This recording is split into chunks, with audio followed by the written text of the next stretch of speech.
Stop being in this position where you're making more, but you don't see the fruit of that effort. You're able to keep more of that money for yourself or direct more of that money to your goals so that you continue to move forward with your finances instead of staying stuck in the same place month after month. There are a lot of lawyers who are making six figures, even multiple six figures, but they don't have anything to show for it. They don't have savings. They don't have any money in their checking account. Like their checking account is getting really close to zero before their next payday.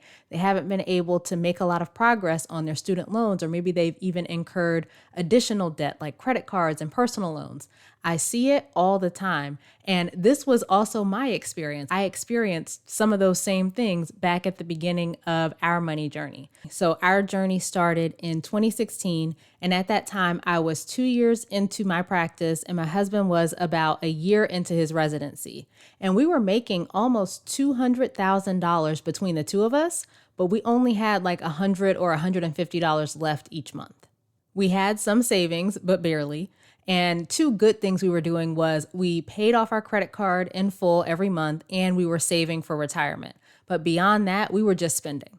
We hadn't touched our student loans beyond making the minimum payments, and our student loans were almost $500,000 alone. So I share all of that to say I know what it's like to make good money but not have anything to show for it. I have been there and I know exactly how it feels. But what I've learned is there is a way that most people manage their money that's just really not effective, that leads people to being in this position. You make money and then you spend, and then you hope that there's something left to save or pay off debt or invest, like something to put towards your financial goals.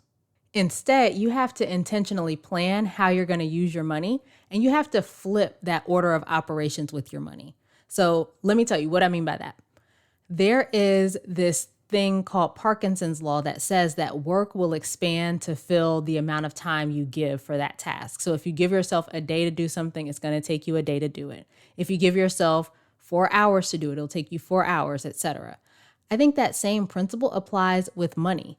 Your expenses expand to fill the money that you allow for, right? So what most people are doing is they get paid and they allow for that entire check to go to expenses, which is exactly what happens. You just keep spending, and then you get to the end of the month and you got $100 left and you don't have anything to save and invest. And a lot of times when people are in this position, they think if they just get a raise, then that'll make everything okay. Like if I could just make a little bit more money, then I'd be all right.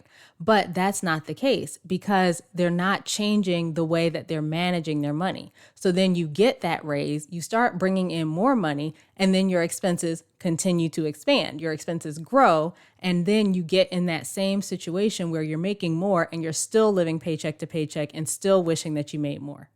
So you have to intentionally plan how you're going to use your money. How much are you going to spend on X thing, on Y thing, right? You divide it out and you plan on how much you're going to spend in each category. And you do so in a way that you still have money available for your goals. From there, you're going to flip your typical order of operations, meaning instead of make money, spend on your expenses, and then hope there's something left, you're going to make money and then you're going to set money aside for your goals and you're going to spend what's left. You're going to be able to make more progress on your goals this way because you set that money aside ahead of time. So like I have my clients set aside the money for their goals at the beginning of the month or the beginning of the pay period, depending on what's going on with their finances. But either way, you're setting that money aside first. That way, by getting it out of the way, you're not looking at it. You're not like, oh, I've got all this money I can spend on this or I can spend on that. Like you set that money aside and you protect it from accidentally getting spent. And then with the rest of the money, you want to follow that plan that you created. So you decide I'm going to spend X in this category and Y in that category, and you stick to it.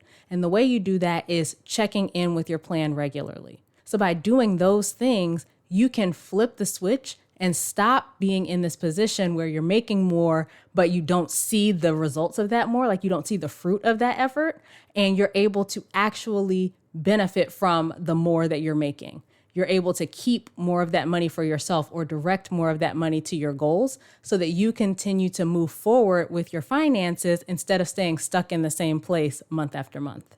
So if you are a lawyer who is making good money, but you keep finding yourself in this place where you don't have a lot of money left at the end of the month, where you don't have savings, where your debt is still in the same place, you're not making progress on that, you're not investing, all of that kind of stuff, doing these things is going to get you out of that. All right. So I hope that this is helpful for you. Please take a second, share this episode with a friend or two who you think could use this information, because that helps us to get the information in the hands of more lawyers so that more people learn about this show and can get the help they need with their finances. As always, I appreciate your support.